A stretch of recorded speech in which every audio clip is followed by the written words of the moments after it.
WikiLeaks founder Julian Assange in a London courtroom today. It's all part of a last-ditch effort to avoid extradition back here to the U.S. Yeah, he faces multiple charges related to the 2010 publication of classified U.S. military documents. They centered on operations in Iraq and Afghanistan. U.S. prosecutors accuse Assange of playing a role in the hacking of a Pentagon computer and bringing grave and imminent risk to intelligence sources. The legal saga has continued for more than a decade, but could soon come to an end. For more on this hearing, let's bring in international correspondent Stuart Smith in London. Stuart, what are we expecting in court today?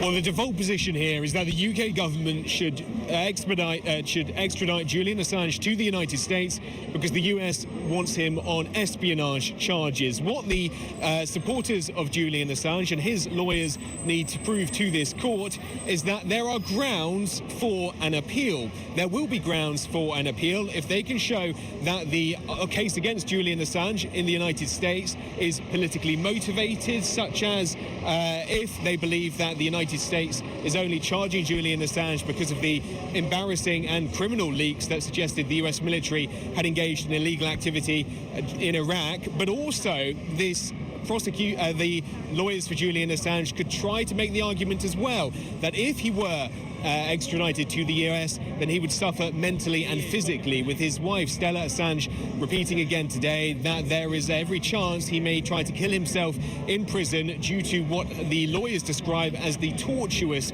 conditions in the US prison system. So trying to argue, one, it's politically motivated, two, that he wouldn't survive if he was sent to US prison. Stuart, it's been over a decade since the initial leaks happened, so why has this taken so long? Why is this such a long saga here that we're talking about today?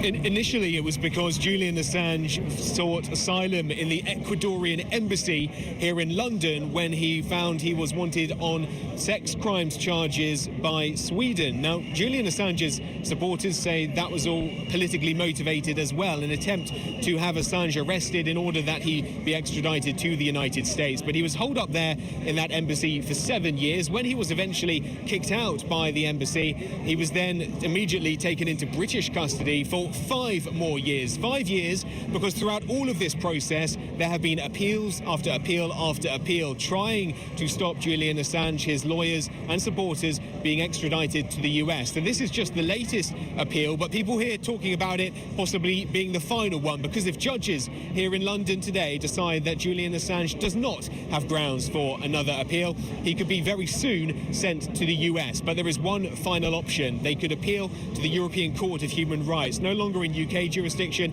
moving it up to the European courts. There could be an emergency injunction if the court does not find on Tuesday in Julian Assange's favour. All right, correspondent Stuart Smith live in London. Thank you, Stuart.